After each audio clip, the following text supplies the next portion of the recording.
best type of skin I like to work on is probably just nice white tight skin, you know what I mean? It's just easy to maneuver, easy to manipulate, and it just looks the best.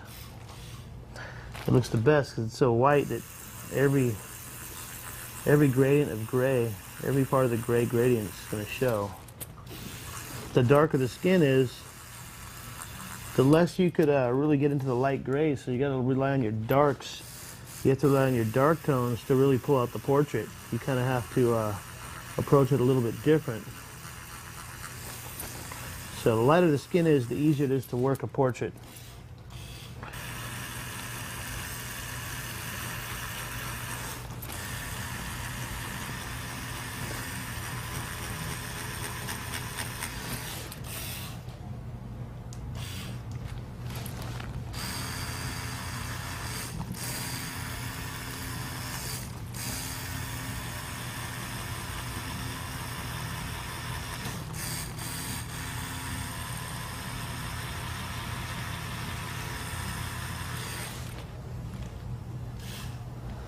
Now that we've kind of opened up the skin, we start introducing a little bit darker tone.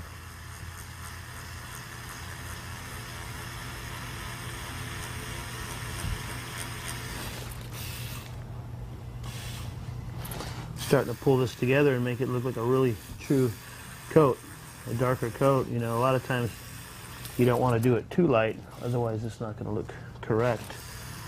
But he does have a dark gray coat, possibly black it looks like.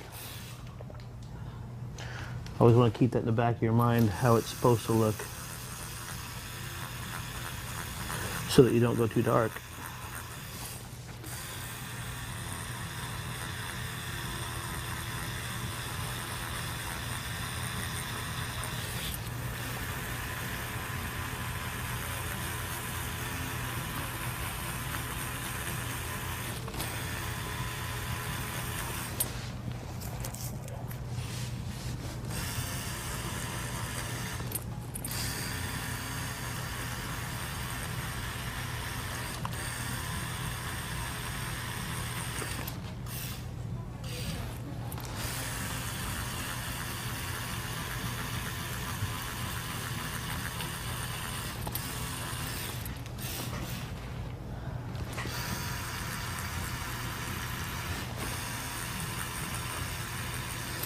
Starting to come together here.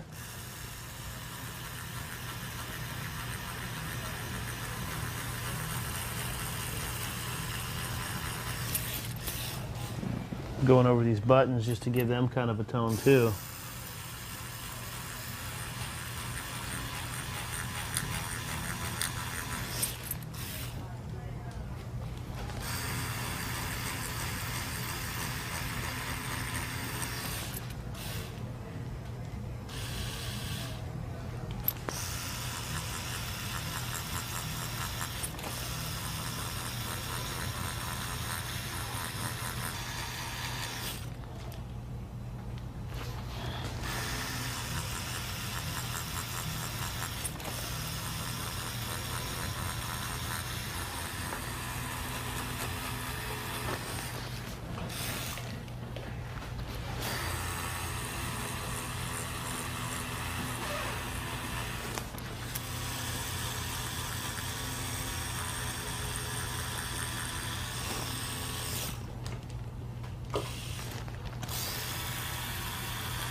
Hopping back to the fine line shading needle, we're going to knock out these buttons.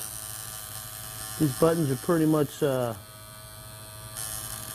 smaller portraits. I'm doing 4 portraits of buttons. Luckily it's not that much to it according to the reference.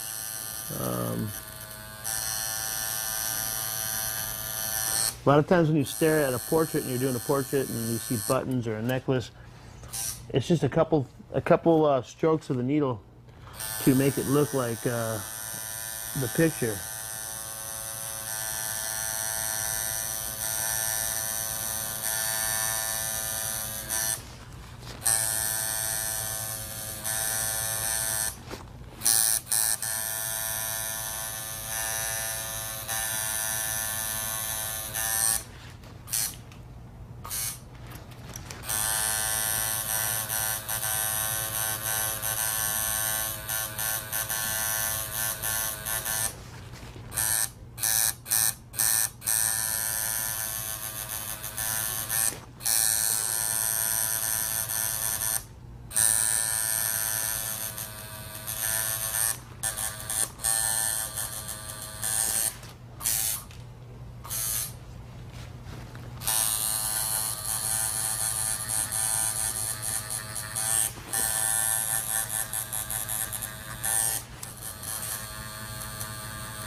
So just going over the whole entire piece like this, it's a large area to shade. It's really hard to get a consistent shade. Hard to get a consistent shade on a big area. I mean, this area is not too big, but it's still a pretty big area to get an even fade. And the way we do that is just build it up little by little, from light to dark. If you go dark to light, it's a lot harder. Light to dark makes it easy, makes it transitional.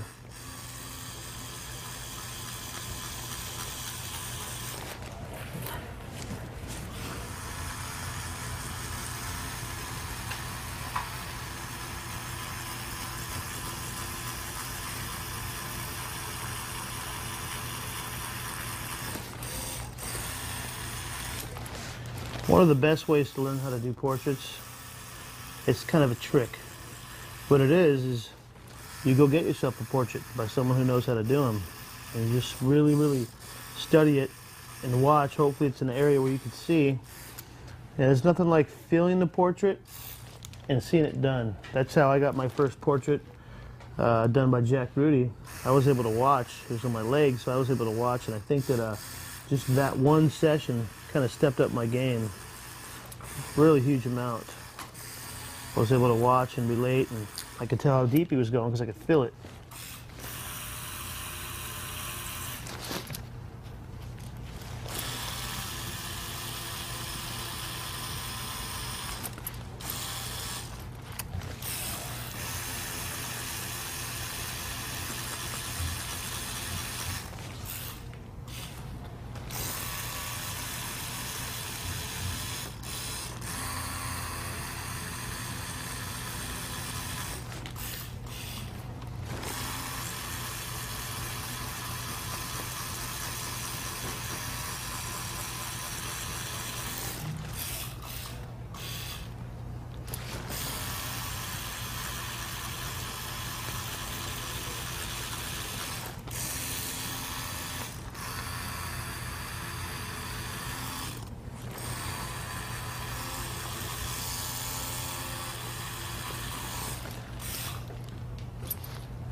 We are coming to an end on the jacket here. Making our way up to the favorite spot, the face, even the hands.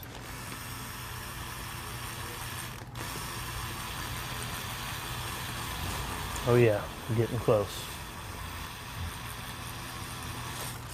The collar of the shirt, same thing with the other collar, just making sure that you don't do it too white, or too dark actually. Leave it white, let it breathe. And my reference, all I have is just a little bit of shading right there in the tip. That's about it. Really nothing else.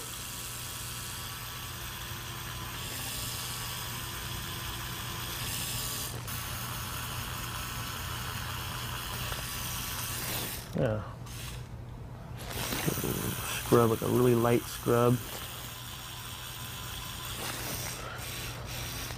Alrighty, it's gonna heal real nice, real nice. I'm gonna kind of dip into here, get the hand finished.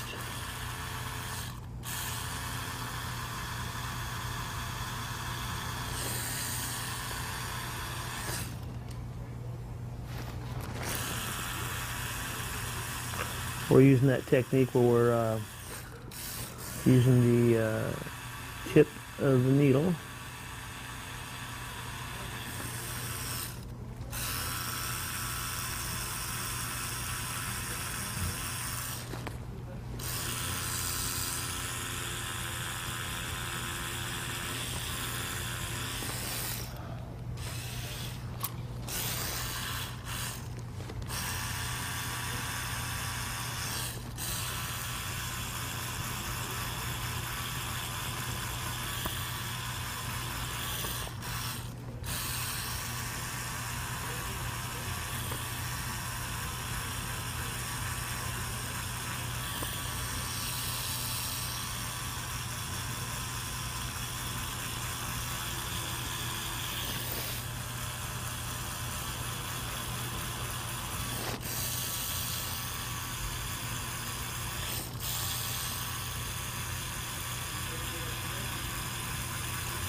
That's why it's so important to have such a good reference, because if you notice how this stencil's not falling off at all.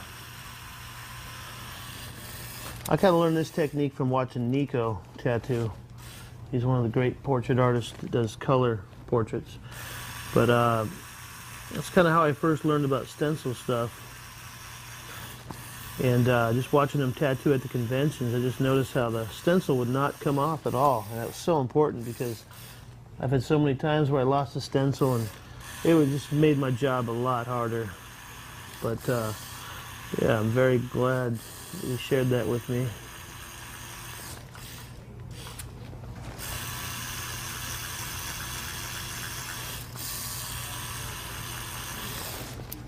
I'm going to go ahead and change to my outliner and just knock out some really tight detail.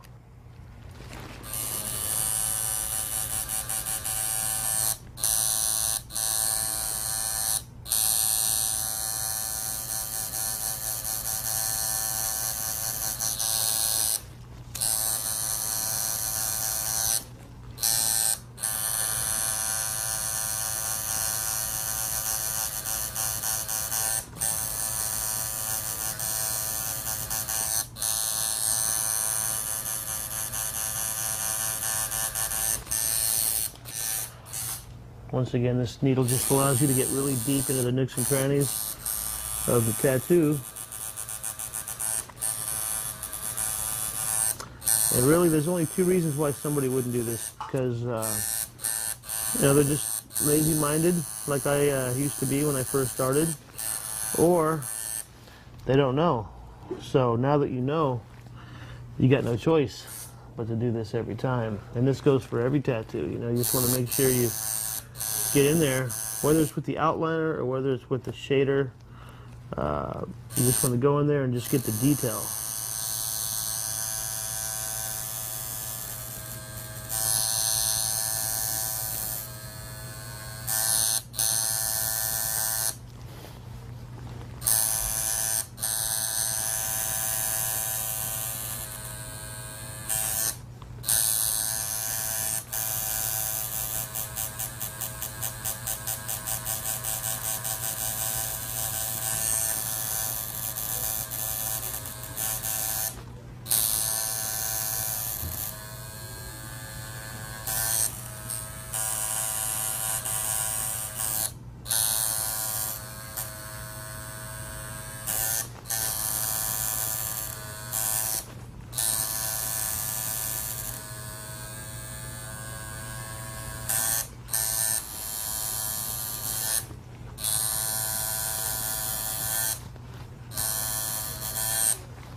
Okay, we're going to kind of do a line right now that separates the tan from the face. Very light gray, so we're gonna do it in light gray.